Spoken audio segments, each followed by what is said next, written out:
सुप्रभात बच्चों। कल मैंने आप लोगों को बसंत भाग के पाठ 2 दादी माँ के अनुच्छेदों के बारे में बताया था। मैंने अनुच्छेदों की व्याख्या की थी और उस पर आधारित आपसे प्रश्नों के उत्तर पूछे थे बच्चों। आज मैं आप लोगों को अपठित गद्यांश और अपठित पद्यांश के बारे में बता रही हूँ। यूनिट के एग्जाम में आप लोगों के अपठित गद्यांश और अपठित पद्यांश पर आधारित प्रश्न भी पूछे जाएंगे। अपठित गद्यांश और अपठित पद्यांश आप लोग वैसे पहले भी करते आए हैं। अपठित का मतलब होता है जो न पढ़ा हुआ। तो आपको ऐसा कोई भी पैराग्राफ या अनुच्छेद आ सकता है जो आपका ना पढ़ा हुआ हो और उस पर आधारित आपको प्रश्न पूछे जाएंगे। और इसी तरह कविता की कुछ पंक्तियां यानी अपठित पद्यांश भी आएगा और उस पर आधारित प्रश्नों के उत्तर जो है आपसे पूछे जाएंगे। तो बच्चों, अपठित गद्यांश या अपठित पद्यांश को करने के लिए सबसे पहले हमें अपठित गद्यांश या पद्यांश को जो है 2-3 बार अच्छी तरह से पढ़ के उसके अर्थ को जान लेना चाहिए। उसके बाद ही प्रश्नों के उत्तर जो हैं करने चाहिए। तो आज सबसे पहले हम लोग अपठित गद्यांश को पढ़ लेते हैं। राष्ट्रीय झंडा जो है वो राष्ट्र का सर्वोत्तम प्रतीक है। अतः प्रत्येक राष्ट्र का एक राष्ट्रीय झंडा होता है। स्वतंत्र भारत का भी राष्ट्रीय झंडा है। जैसा कि हर देश का एक राष्ट्रीय झंडा होता है, वैसे भारत का भी एक राष्ट्रीय झंडा है। भारत के राष्ट्रीय झंडे में 3 रंग हैं। आपने बच्चों राष्ट्रीय झंडा देखा है, उसमें आपने देखा है कि उसमें 3 रंग हैं। सबसे ऊपर क्या होता है? केसरिया, बीच में सफेद और नीचे हरा, यानी केसरिया, श्वेत और हरा। राष्ट्रीय ध्वज के 3 रंग अपना अर्थ रखते हैं, यानी प्रत्येक रंग का अपना अलग अलग अर्थ है। केसरिया रंग साहस और त्याग का प्रतीक है। श्वेत रंग सत्य और पवित्रता और शांति का प्रतीक है। हरा रंग खुशहाली और विकास का प्रतीक माना जाता है। हमारा राष्ट्रीय झंडा चतुर्भुजाकार है। इसके बीच में क्या है? एक चक्र है। यह हमें गतिशीलता का जो है वो पाठ पढ़ाता है बच्चों। अब दूसरा पैराग्राफ पढ़ेंगे। चरखा चिन्ह अंकित राष्ट्रीय झंडे में यह दोष था। जो चरखा चिन्ह जिसमें अंकित था, उस राष्ट्रीय झंडे में यह दोष था कि दूसरी ओर से देखने पर क्या होता था? वो उल्टा दिखाई देता था। स्वतंत्रता प्राप्ति के साथ नव स्वतंत्र भारत के राष्ट्रीय झंडे में चरखे के स्थान पर किसको स्थान दिया गया? सारनाथ स्थित सम्राट अशोक के राज चिन्ह के निचले हिस्से में उभरे हुए चक्र को स्थान दिया गया। राष्ट्रीय झंडा राष्ट्र का सर्वोच्च माने सबसे ऊंचा प्रतीक है। इसलिए झंडे की मर्यादा और सम्मान की रक्षा करना प्रत्येक देशवासी का जो है वो प्रथम कर्तव्य है। राष्ट्र के सभी धर्म और संप्रदाय के लोग राष्ट्रीय झंडे का सम्मान करते हैं बच्चों। तो बच्चों फिर से इस पैराग्राफ को समझ लेते हैं। तो राष्ट्रीय झंडा राष्ट्र का क्या है? सर्वोत्तम प्रतीक है। अतः प्रत्येक राष्ट्र का एक राष्ट्रीय झंडा होता है, यानी प्रत्येक देश का अपना अलग अलग एक राष्ट्रीय झंडा होता है। स्वतंत्र भारत का भी एक राष्ट्रीय झंडा है। हमारे जो भारत का भी राष्ट्रीय झंडा है, जिसको हम तिरंगा भी कहते हैं। भारत के राष्ट्रीय झंडे में 3 रंग हैं, इसीलिए उसको तिरंगा कहते हैं। केसरिया, श्वेत और हरा। श्वेत का मतलब होता है बच्चों सफेद।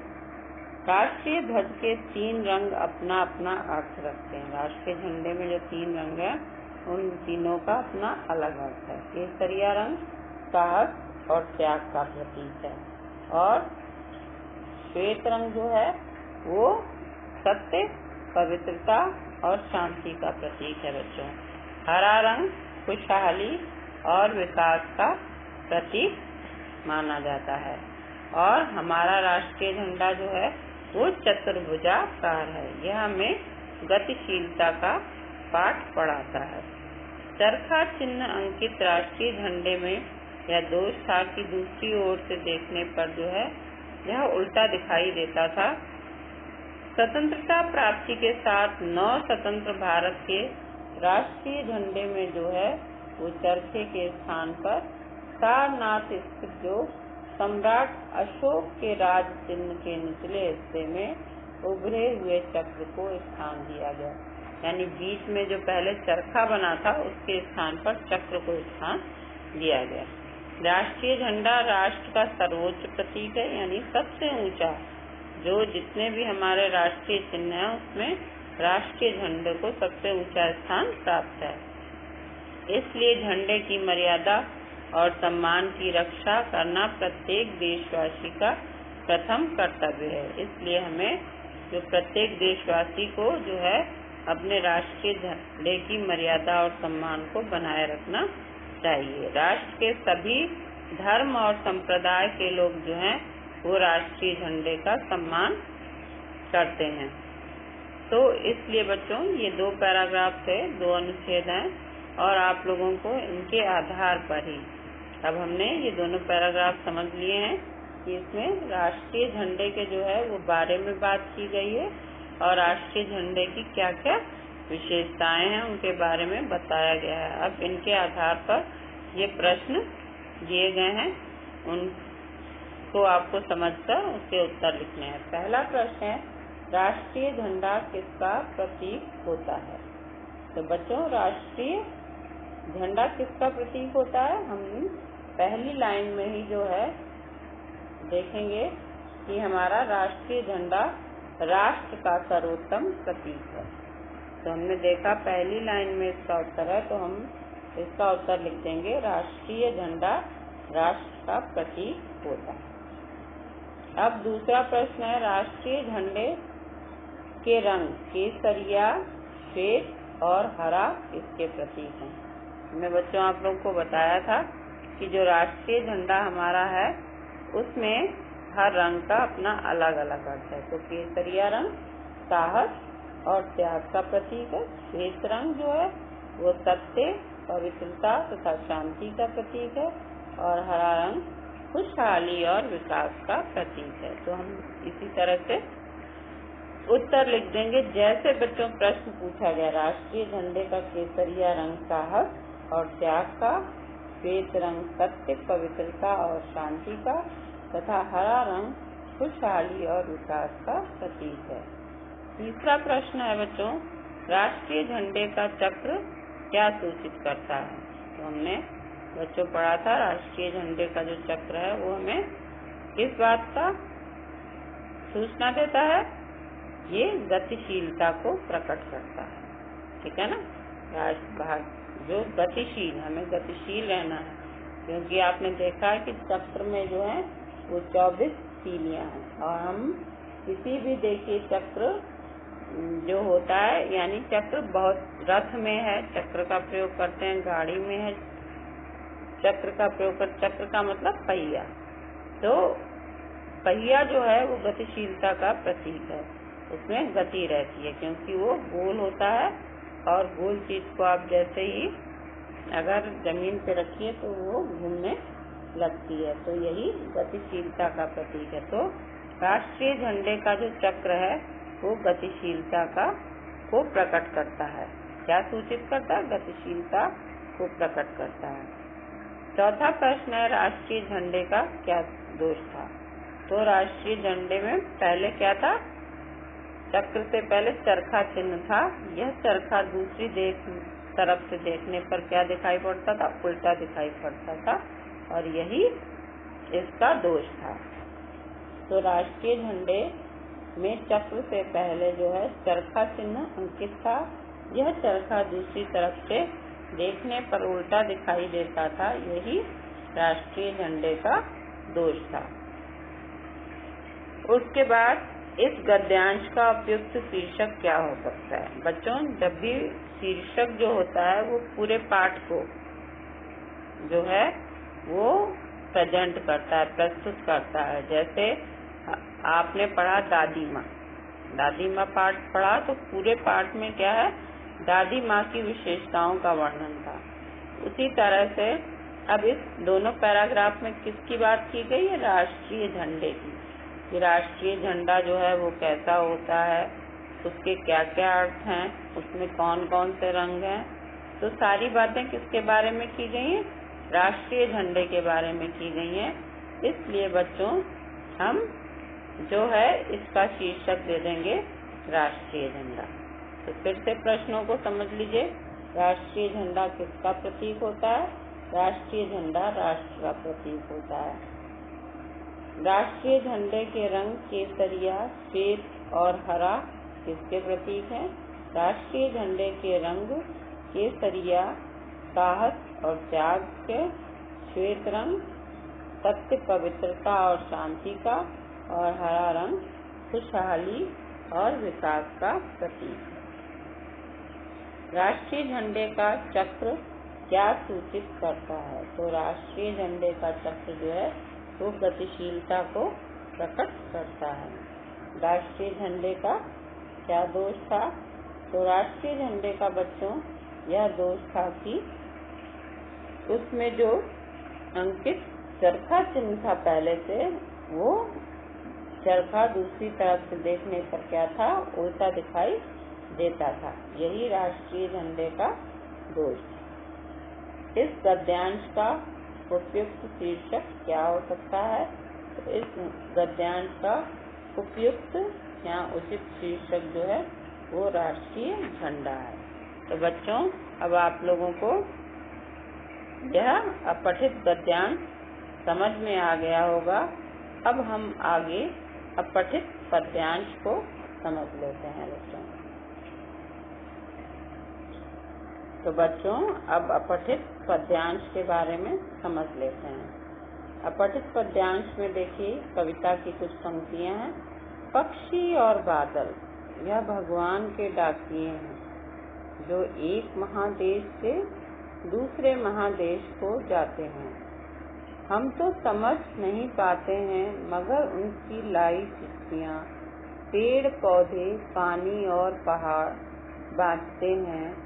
हम तो केवल आंकते हैं कि एक देश की धरती दूसरे देश को सुगंध भेजती है, और वह सौरभ हवा में तैरते हुए पक्षियों की पांखों पर फिरता है, और एक देश का भाप दूसरे देश में पानी बनकर गिरता है। बच्चों पुनः पंक्तियां देख लीजिए। पक्षी और बादल यह भगवान के डाकिये हैं, जो एक महादेश से दूसरे देश को जाते हैं।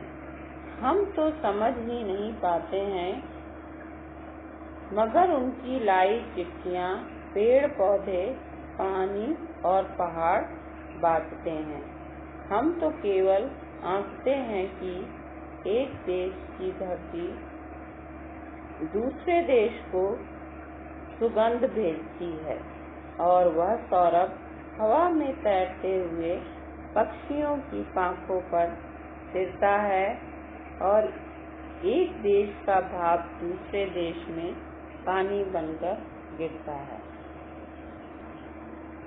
बच्चों अब इस कविता का अर्थ भी समझ लेते हैं। पक्षी और बादल ये भगवान के डाकिये हैं। जैसे आपने देखा कि डाकिया जो है वो हमें पत्र लेकर आता है और हमें संदेश पहुंचाता है, उसी प्रकार ये पक्षी और बादल। जैसे हम मानते नहीं, कौवा जो है वो हमें अगर काँव काँव करता है हमारे घर के आगे, तो वो हमें कोई किसी के आने की सूचना देता है। ये हमारे पूर्वज भी मानते हैं और हम लोग भी मानते हैं। तो उसी तरह पक्षी और बादल क्या है, और कबूतर जो है संदेश पहुंचाने का काम करते हैं थे पहले एक देश से दूसरे देश में। तो क्या पक्षी और बादल जो है ये भगवान के डाकिये हैं। भगवान और बादल भी आते हैं तो जो हैं वो सूचना देते हैं किसको? भगवान जो बादल होते हैं वो पानी के किसानों को सूचना देते हैं ना कि पानी जो है वो बरसने वाला है। तो इसीलिए पक्षी और बादल ये भगवान के भेजे हुए दूत हैं या डाकी हैं जो संदेश हम तक पहुंचाते हैं। पहले दूत संदेश लेकर जाते थे ना, तो उसी तरह ये भगवान के दूत हैं या डाकी हैं जो एक महादेश से दूसरे महादेश को जाते हैं।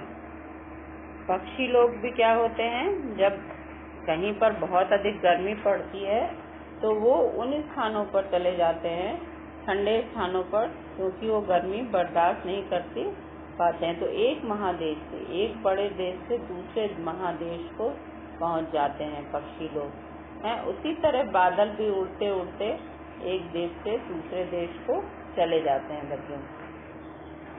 तो इसीलिए जो है वो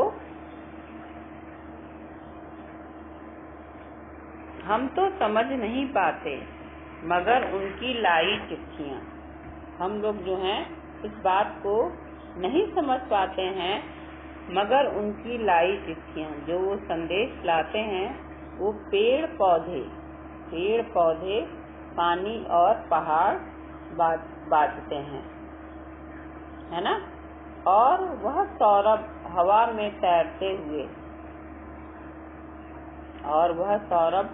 तैरते हुए पक्षियों की पांखों पर टिकता है। यानी जो वो चिट्ठियाँ या संदेश लाते हैं उसे पेड़ पौधे और पहाड़ पढ़ लेते हैं। हम नहीं बात पाते हैं उनकी भाषा को, हम नहीं जान पाते हैं, लेकिन पेड़ पौधे, पानी और पहाड़ जो उनके लाए हुए संदेश हैं उनको पढ़ लेते हैं। हम तो केवल आंकते हैं, हम केवल ये अनुमान लगाते हैं, एक देश की धरती दूसरे देश को सुगंध भेजती है। यानी आप देखते हैं जब हवा चलती है तो एक जगह की खुशबू दूसरे देश को पहुंच जाती है।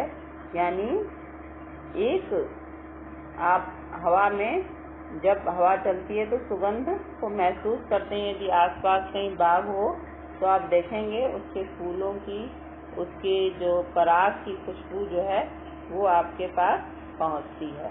तो इसी तरह से बच्चों कहा जाता है एक देश की धरती जो है वो हवा के द्वारा दूसरे देश को सुगंध भेजती है। और वह सौरभ और वो सुगंध हवा में तैरते हुए कैसे पहुंचता है हमारे में? पक्षियों की पाखों पर टिकता है। यानी पक्षी जो हैं एक देश से दूसरे देश को आते हैं तो वहाँ की धरती की सुगंध जो है अपने पंखों पर लेकर आते हैं। मैं बच्चों अपने पंखों पर वहाँ की सुगंध को लेकर आते हैं और एक देश का भाप दूसरे देश में पानी बनकर गिरता है। यानी बादल जो होते हैं वो एक देश के भाप को उड़ाकर, एक देश की उष्मा को उड़ाकर दूसरे देश तक ले जाते हैं और वहाँ पर वो पानी बनकर गिरता है। बच्चों आप लोग जानते ही हैं कि जो हवा चलती है तो उसके द्वारा बादल उड़ के एक देश से दूसरे देश को पहुँच जाते हैं। और आपने पढ़ा है कि जो वाष्पोत्सर्जन की क्रिया होती है, जो भाप बन के पानी उड़ जाता है, उसके बाद ही उसमें संघनन की क्रिया होती है और तब जो है फिर पानी जो है वो बरसता है। तो इसीलिए बच्चों हम तो ये इस तरह से पक्षियों का ही ये काम है जो है वो सुगंध लेकर दूसरे देश की अपने पंखों पर लेकर आते हैं। ये भगवान के डाकिए तो हैं। और बादल क्या करते हैं, एक देश का भाप दूसरे देश में ले जाते हैं और वो दूसरे देश में पानी बनकर गिरता है। तो इस तरह पक्षी और बादल हमारे लिए क्या हुए, ये भगवान के भेजे हुए डाकिए या दूत हैं जो हमें भगवान का संदेश लेके आते हैं। जैसे बादल आते हैं आकाश में तो किसान लोग खुशी मनाते हैं कि अब पानी अवश्य बरसेगा, तो ये भगवान के दूत हैं। तो अब हमने ये कविता को समझ लिया, कविता की पंक्तियों को। अब इसके आधार पर बच्चों हम नीचे प्रश्नों के उत्तर देंगे। अब भगवान के डाकिये कौन है। अब देखो बच्चों, पहला प्रश्न है भगवान के डाकिये जो हैं वो कौन है। तो भगवान के डाकिये हमें पता चल गया कौन है, यानी पक्षी और बादल। तो पहले प्रश्न का उत्तर है बच्चों, भगवान के डाकिये पक्षी और बादल हैं।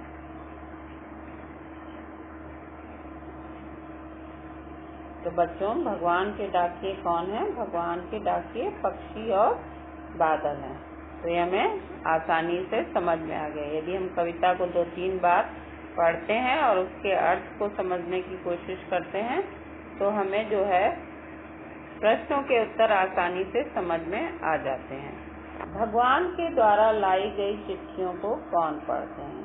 अब हमने देखा भगवान के द्वारा लाई गई चिट्ठियाँ कौन पढ़ते हैं? पेड़, पौधे और पहाड़। तो पेड़ पौधे, चाहे तो पानी भी लिख सकते हैं बच्चों, पानी, पेड़ पौधे और पहाड़ पढ़ते हैं। ठीक है, भगवान के द्वारा लाई गई चिट्ठियों को पेड़ पौधे और पहाड़ पढ़ते हैं, चाहे पेड़ पौधे, पानी और पहाड़ पढ़ते हैं। ठीक है। और तीसरा प्रश्न है बच्चों, एक देश की धरती दूसरे देश को क्या भेजती है? तो एक देश की धरती दूसरे देश को क्या भेजती है बच्चों? सुगंध। साफ साफ लिखा है, एक देश की धरती दूसरे देश को सुगंध भेजती है। एक देश का भाप दूसरे देश में क्या बनकर गिरता है? एक देश का भाप दूसरे देश में क्या बनकर गिरता है? पानी बनकर गिरता है।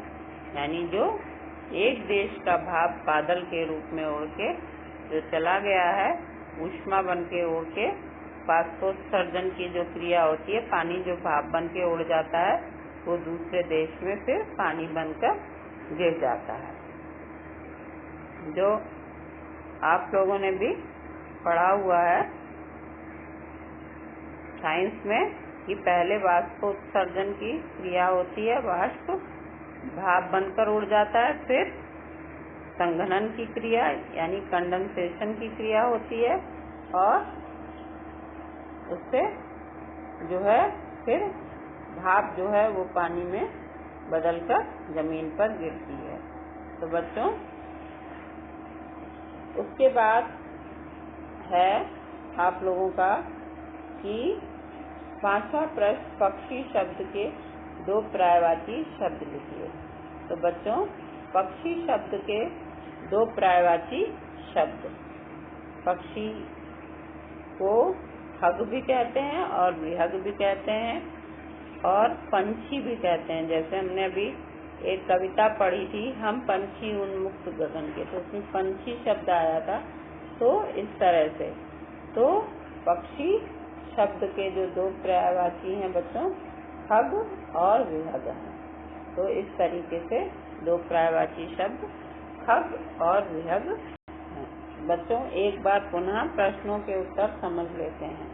भगवान के डाकिये कौन है? भगवान के डाकिये पक्षी और बादल हैं। दूसरा प्रश्न है, भगवान के द्वारा लाई गई चिट्ठियों को कौन पढ़ते हैं? भगवान के द्वारा लाई गई चिट्ठियों को पेड़ पौधे, पानी और पहाड़ पढ़ते हैं। एक देश की धरती दूसरे देश को क्या भेजती है? एक देश की धरती दूसरे देश को सुगंध भेजती है। एक देश का भाप दूसरे देश में क्या बनकर गिरता है? तो एक देश का भाप दूसरे देश में पानी बनकर गिरता है बच्चों। और पक्षी शब्द के 2 पर्यायवाची शब्द लिखिए। तो पक्षी शब्द के 2 पर्यायवाची शब्द हैं खग और विहग। तो बच्चों, ये खग और विहग जो हैं वो पक्षी शब्द के 2 पर्यायवाची हैं। तो बच्चों, अब आपको सारे प्रश्नों के उत्तर समझ में आ गए होंगे। अब पठित गद्यांश भी समझ में आ गया होगा, अब पठित पद्यांश भी समझ में आ गया होगा। इसी आधार पर आज तो आप लोगों को यही अभ्यास कार्य के रूप में करना है और अगली बार मैं आपको अभ्यास कार्य के लिए दूसरा पठित और दूसरे पंक्तियां भी भेज सकती हूँ बच्चों। यदि आपको उसके बाद भी कोई भी समस्या आती है अपठित गद्यांश या अपठित पद्यांश को समझने में, तो आप मुझसे बच्चों पूछ सकते हैं। धन्यवाद।